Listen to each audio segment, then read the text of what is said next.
melawan ketidakadilan yang terjadi di sekitarnya, pemuda yang memang urakan, punya ideologi yang cukup besar, tapi juga dia memang tidak melupakan nilai-nilai yang memang penting bagi dirinya dia dan juga orang-orang di sekitarnya gitu. Core itu yang kemudian kita ambil, bagaimana kemudian kita meletakkan itu, yang saya pikir itu masih tetap menjadi sesuatu yang aktual sampai hari ini, dari walaupun kemudian kita nariknya dari tahun 1977, yang kemudian ruangnya yang akhirnya dibedakan gitu, karena dari diskusi antara saya, Tersi dengan Ivan Ismail selaku penulis dari kami, kemudian pada saat mendevelop itu kami merasa bahwa term anak jalanan mungkin sudah tidak relevan lagi di zaman sekarang gitu, sehingga kita mencoba untuk memindah ruang itu ke ruang hari ini. Nah, ruangnya seperti apa itu yang saya coba cuplik dari kehidupan saya sebenarnya. Maksudnya saya besar dari lingkungan anak-anak skena, saya besar dari lingkungan anak-anak musik yang memang hidupnya bukan di level permukaan yang sering dilihat orang pada umumnya gitu. Nah, dari situ kemudian saya mencoba untuk mensubstitusi jalanan itu menjadi sebuah komunitas komunal underground yang memang tersebar di seluruh kota di Indonesia gitu. Nah, dari situlah kemudian dinamika dari cerita Ali Topan itu berjalan gitu. Jadi ruangnya yang kami bedakan, tapi semangat kemampuan dan juga kisahnya mereka masih tetap sama, yang kemudian hanya kita modifikasi supaya tetap relevan dengan anak muda hari ini gitu. Ya, sebenarnya karena pada saat kami kita nonton juga semangatnya disajikan juga melalui original soundtrack yang disajikan ya Mas. Nah, boleh dong ceritain Mas Hatta ngobrol sama produser dan penulis untuk di Ali Topan ini pemilihan original soundtracknya? Kalau ngomongin soal pemilihan original soundtrack sebenarnya menjadi taruhan besar bagi kami ya. Maksudnya ketika kita bicara soal klasifikasi musik pada umumnya, itu adalah musik yang memang harus dikenal oleh orang kebanyakan. Sementara musik yang kita punya itu musik yang cukup niche gitu, cukup hanya dikenal oleh segelintir orang. Tapi justru kemudian tantangan ini yang pengen coba kita sajikan ke semua orang, sehingga biar semua orang tahu bahwa ketika kita bicara ruangnya itu juga harus relate dengan musik-musik yang disuguhkan gitu. Artinya pada saat kami menulis, pada saat kami mengembangkan pun, saya sudah membuat playlist apa nih musik yang tepat untuk kemudian bisa saya sajikan untuk membentuk ruang, dan musik itu bisa melebur menjadi satu kesatuan, sebuah universe-nya Ali Topan yang utuh di film kita yang sekarang ini gitu. Jadi setelah itu kemudian saya diskusi sama Tersi, saya diskusi sama Angga Sasongko tentu saja, kemudian dan mereka menyepakati bahwa ayo kita bikin sesuatu yang memang kalau mau beda sekalian aja. Kalau mau kita istilahnya kita mau liar, kita liatin sekalian aja. Tapi yang jelas kita tidak mengkhianati soal cerita. Kita memang ingin menyajikan sesuatu yang secara cinema experience itu menyajikan soal keseruan, kesenangan dan segala macamnya. Maka kemudian ya kita percaya diri sih bahwa ini bisa menjadi sesuatu yang baru dan menyenangkan bagi semua orang, sebuah penonton gitu. Oke, siap. Tepuk tangan untuk Mas Tata. Thank you Mas Tata. Kita ke Mas Yusuf Andrei, kita pengen tahu juga tanggapannya dari keluarga buat novel Ali Topan. Menarik karena karya dari sang ayah kembali dirayakan dan diangkat ke dalam film Ali Topan, persembahan dari Viscerama Pictures. Gimana Mas melihat sebelumnya di USA, kemudian di Jam, dan sekarang di Jakarta menuju tayang juga besok di seluruh Indonesia? Silakan. Ya, terima kasih Mas Dias. Perkenalkan, saya Yusuf Andrei, anak dari mendiang almarhum Teguh Esa, penulis sekaligus pemilik novel Ali Topan Anak Jalanan. Saya mewakili keluarga di sini. Jadi IP Ali Topan itu kan lahir di tahun 70-an. Sampai sekarang bisa mempertemukan kita saat ini, kan pertanyaannya tuh kenapa Ali Topan itu relevan dan siapa sih itu Ali Topan? Nah, teman-teman media yang terhormat, aku izin menyampaikan pesan singkat yang ditulis Bapak di buku Ali Topan untuk sesederhana membantu kita memahami kenapa Ali Topan itu relevan sampai saat ini dan siapa itu Ali Topan. Pesan Bapak itu berbunyi, Ali Topan bukan sekedar gaya. Ia adalah jiwa berontak untuk bebas, masa depan taruhannya. Dari sini, dari pesan singkat ini tuh kita bisa memahami bahwa Ali Topan ia adalah sebuah gambaran jiwa yang bukan hanya gaya yang dilihat dari tampilannya aja. Dia representasi dari jiwa yang memiliki dorongan untuk, kayak Mas Tata bilang, melawan ketidakadilan, melampaui batasan-batasan yang mengekang dan mengerdilkan jiwanya. Dari pesan pesan Bapak itu kita melihat jiwa yang mana gitu. Tujuannya apa? Tujuannya mencapai kebebasan, sebuah konsep kebebasan, berontak untuk bebas. Nah, menurut hemat saya, pesan singkat yang ditulis Bapak itu bukan bertujuan untuk kebebasan yang ugal-ugalan, bahkan merespon kebebasan yang ugal-ugalan, menghitung konsekuensi dengan masa depan taruhannya.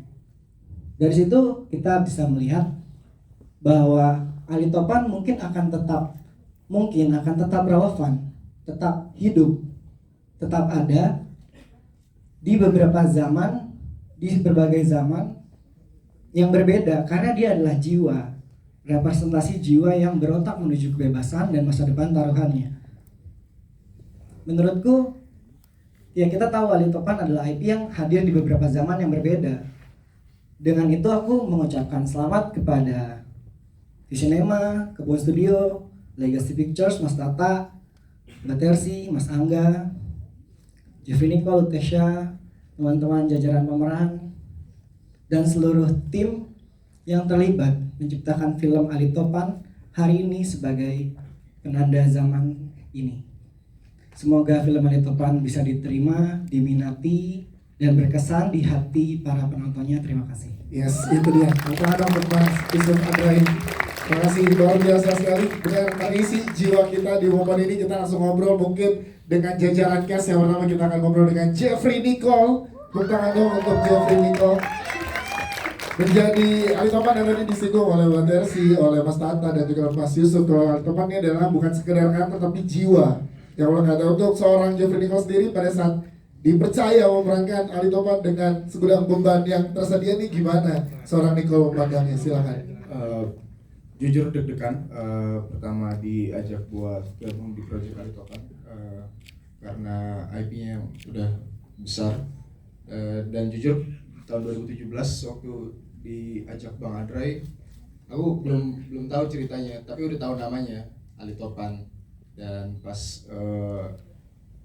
2022 aku baca buku sama nonton filmnya, baru ngeh dan baru tahu kenapa Ali Topan bisa besar, karena yang dibilang sama Mas Yusuf, Mas Tata, dan Kancim tadi, jiwa pemberontak, jiwa yang ingin bebasnya itu yang mungkin menginspirasi orang-orang yang nonton film atau baca bukunya pada zaman itu, dan semoga menginspirasi dan semoga menginspirasi juga buat orang-orang yang nonton filmnya tahun ini. Ya, kalau spirit dari seorang Jeffrey Nicole sendiri dikaitkan dengan Ali Topan apa sih? Karena kan seorang Jeffrey Nicole juga menjadi contoh juga untuk anak-anak muda, mewakili generasi muda lah di era sekarang.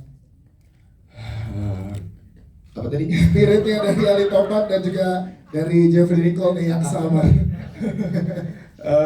Buat sama spirit gue sama Ali Topan. Yes. Menurut gue udah cukup rebel sih. Ya, semua orang udah tahu gue cukup rebel buat meranin Ali Topan, dan apa ya? Gue udah nggak sesama sih sama Ali Topan sebenarnya. Bedanya mungkin Ali Topan lebih pintarnya dari gue. Dan nge-build chemistry sama Lutesia nih, karena tadi di kanan kiri saya cowok-cowok ya, gitu-gitu. Kebawa banget dengan romantisan kalian di film ini. Ini gimana nih, kalau boleh ceritain dong keseruan yang nge-build chemistry sama Lutesia? Jujur senang sih, ini pertama kali ada acting sama Lutesia. Awalnya takut, tapi karena mengintimidasi banget mukanya, tapi lama-kelamaan love-nya muncul gitu. Oke, siap. Tepuk tangan untuk Jeffrey Nicole dong. Kalau Lutesia sekarang, Lutesia sendiri gimana sebagai anak Argentina mewakili segmen juga bisa tadi, oh ternyata ada sudut pandang ini nih dari sosok anak Argentina gitu di kehidupan di jalanan. Silakan. Awalnya pas aku ditawarin film ini, aku nggak pikir panjang karena aku tahu ini adalah IP yang sangat besar, fictional karakter yang sangat ikonik pada zamannya, dan merupakan sebuah kehormatan sekali aku ditawarkan peran sebesar ini. Awal deg-degan banget karena pasti aku mengalami hambatan ataupun kebingungan, kayak aku akhirnya nanya ke Mas Tata pengen bikin karakter Anna Karenina tuh seperti apa gitu, apakah pengen refer ke filmnya atau ke novelnya atau kita bikin yang baru. Terus kata Mas Tata, nggak, kamu ciptakan Anna Karenina versi kamu sendiri gitu. Dari situlah aku mulai berdiskusi dan mulai membangun dan meng-create karakter Anna Karenina yang tahun sekarang gitu. Yes, ini kan juga kalau kita lihat dari filmnya kan rebel tapi kan responsible, tetap responsible gitu. Nah ini dari seorang Lutetia pandang karakter Anna Karenina sendiri, akhirnya gimana dengan rebel tapi tetap responsible ini? Kalau dari sudut pandangnya Anna ya, mungkin karena dia itu tipe anak yang emang udah hidup dan tumbuh besar di keluarga yang sangat mapan dan dia tuh dikekang sama orang tuanya yang overprotective, maka dia bertanya-tanya dan ingin bebas gitu rasanya, apalagi dia di umur 20-an awal gitu, jadi sangat lazim lah dia bertanya-tanya kayak sebenarnya keluarga gue tuh bener gak sih yang mereka lakukan gitu. Dia ingin sekali berpetualang keluar melihat dunia luar gitu. Jadi menurut aku pada umur segitu sangat lazim sih untuk melakukan hal rebel seperti itu. Yes, itu dia Lutetia. Tepuk tangan untuk Lutetia. Thank you. Oke, nanti kita ngobrol lagi dengan teman-teman media. Kita ke jajaran cast yang ada di belakang juga. Mulai dari Reza Hilman dulu. Reza Hilman, tepuk tangan untuk Reza Hilman. Menarik karakter seorang Reza di film Ali Topan ini. Silakan Za, boleh ceritakan dong build chemistry bareng sama Bebeto, nanti menyusul bareng kita sama Omara dan juga sama Nicole juga sebagai teman dan juga Anya. Silakan. Ya, halo, selamat siang teman-teman media semua, terima kasih kehadirannya. Prosesnya sangat menyenangkan ya. Sebetulnya Mas Angga sudah membicarakan proyek ini dari jauh sebelum kita mulai produksi ininya gitu. Jadi sudah dibicarakan tentang proyek ini. Semakin excited ketika aku tahu juga assemble cast-nya ternyata menarik semua gitu. Terus Mas Tata, kebetulan saya juga ngefans karyanya beliau juga gitu. Serius Mas, asli sumpah. Gitu, jadi ketika udah dapat kesempatan untuk ikut dalam proses pre-productionnya, sangat-sangat enjoy gitu. Dan mungkin teman-teman media juga sudah lumayan cukup banyak yang tahu lah, backgroundku sebetulnya kan memang di action. Tapi mungkin ekspektasi kalian di film ini ada si Reza ada fighting nih, oh ternyata plot twist kan. Yes. Nah, semoga apa yang aku sajikan juga di sini bisa diterima dengan baik di di audiens gitu sih. Yes, itu dia Reza Hilman. Tepuk tangan untuk Reza Hilman, thank you. Kita ke Aya ya, ngobrol dengan Aya, sempat mengingatkan ya sebagai karakter teman yang baik, ingetin nih ke teman-temannya nih. Tapi akhirnya tetap namanya rebel tapi responsibel, Ali Topan tetap melaksanakan. Nah, build karakter kamu gimana ya di sininya? Silakan. Jadi sebenarnya Maya itu orang yang sangat setia kawan ya. Maksudnya dia, apalagi kan teman-temannya cowok-cowok semua nih di warung seni nih. Jadi dia tuh ada perasaan kayak, nih anak-anak kalau nggak diingetin ntar kelewatan nih gitu. Makanya dia paling bacot lah mungkin ke teman-temannya yang lain gitu ya. Sementara beda Maya ngeliat Anna tuh kayak like a porcelain doll gitu loh. Ini this is someone who's precious yang gue kenal dari kecil dan gue harus melindungi dia. Makanya pada saat kejadian nih, semua cerita yang di film itu Maya yang paling aduh gimana nih, ini nanti kan gue yang kenalin, nanti gue yang salah, segala macam gitu. Jadi pada dasarnya Maya adalah orang yang sangat setia kawan dan itu yang jadi motivasi dia untuk melakukan semua yang dilakukan di film ini. Yes, terus gimana keseruan syuting bareng sama teman-teman yang ensemble cast? Seru banget, benar-benar dari awal, dari masa pre-produksi itu juga udah berasa ya kalau kita tuh teman-teman nongkrong banget, kayak udah nggak terlalu banyak harus nge-build chemistry lah, karena dari awal tuh udah langsung kayak oke nih kita emang teman-teman nongkrong, udah ngobrolnya udah kemana-mana dan iya menyenangkan banget sih. Yes, itu dia Anya. Thank you Anya. Boleh tepuk tangan teman-teman. Kita ke Omara. Omara kalau di karakter sini juga banyak mewakili dengan orang yang punya layer-layer masalahnya. Di keluarga ada, di pertemanan ada. Lo memandang karakter ini gimana sih Wan pada saat mendapatkan peran ini? Ini kan kita dari tadi ngomongin kebebasan, rebel, segala macam gitu ya.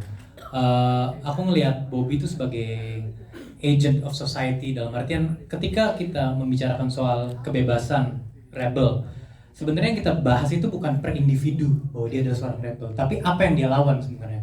Jadi ketika kita ngomong orang itu kebebasan, melawan kebebasan, ya berarti ada sesuatu yang dilawan, penjaranya, penjara society itu seperti apa sebenarnya. Nah, kenapa kita ngomong soal relevansi Ali Topan terhadap sekarang ya? Karena anak skena ini adalah menjadi wajah pemberontakan yang sedemikian rupa, kebebasan berpikir, kebebasan berlogika, kebebasan berekspresi dalam seni, dan itu warung seni kan pada intinya Yes. gitu ya.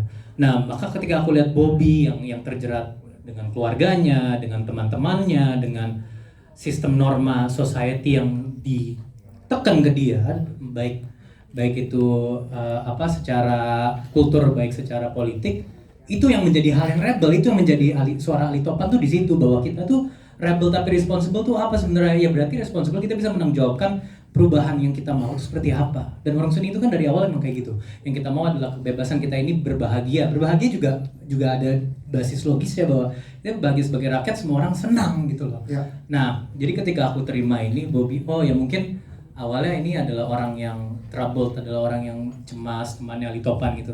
Tapi dia ini adalah satu wajah orang-orang yang di situ, yang di mid class yang banyak orang-orang, cuma dia bingung mau ngapain.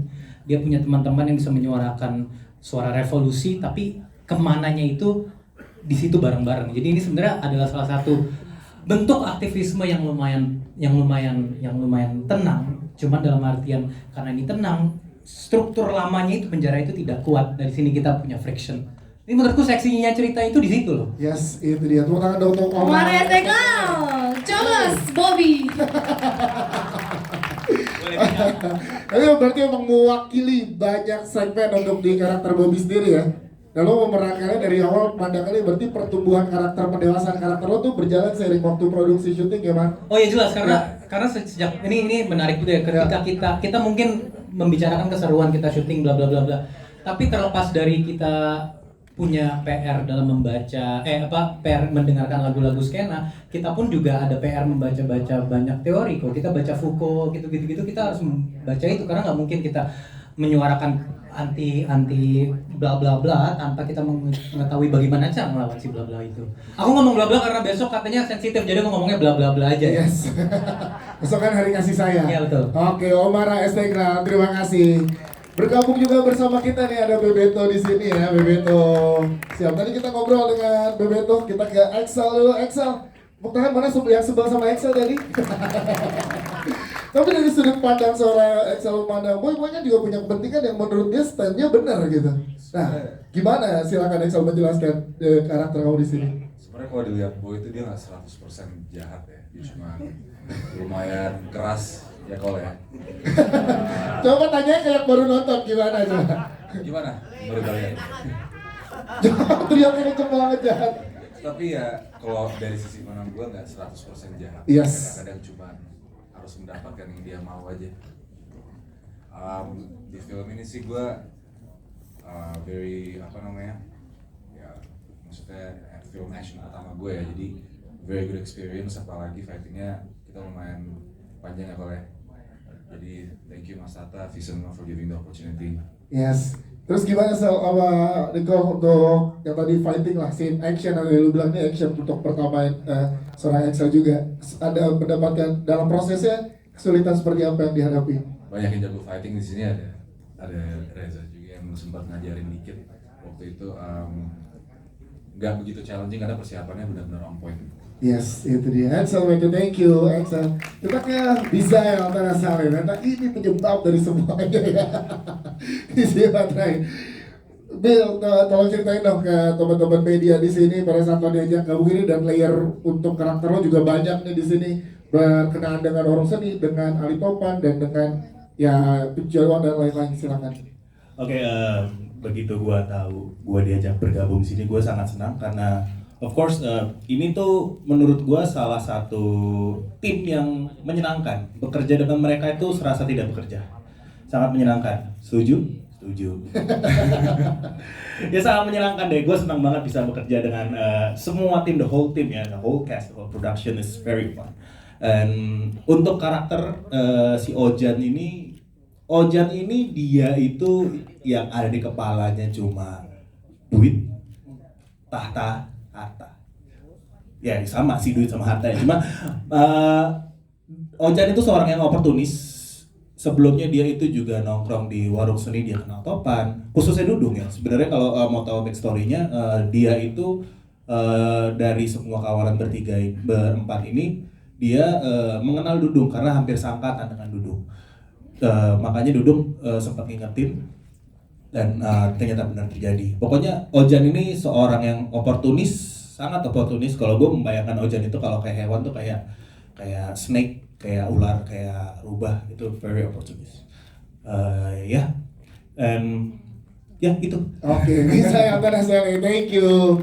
Kita ke Bebeto nih, Bebeto. Kita juga mau tanya sama Bebeto. Tadi semua udah speech 5-10 menit satu orang. Bebeto, gimana kalau untuk Bebeto sendiri tergabung di Alitopan dan juga tadi pertemanan, persahabatan ini kan sangat kuat banget tuh di sini bareng sama Reza, Nicole dan juga Omara dan Anya, silakan. Oke, sebelumnya terima kasih untuk waktunya dan aku mau mohon maaf aku datang telat. Tadi agak sakit perut tadi soalnya. Produser udah geleng-geleng. Maaf ya Kak Jim. Oke, singkat aja, aku nggak ngomong banyak. Intinya karakter aku di sini, aku ada teman baik dari Alitopan sendiri.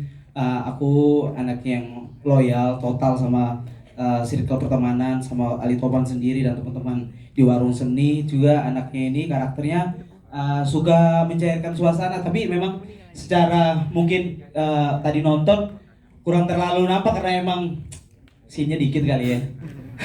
Makanya doain semoga filmnya laku, siapa tahu ada sequel berikutnya kita bisa diangkat lagi gitu kan ya. Oke.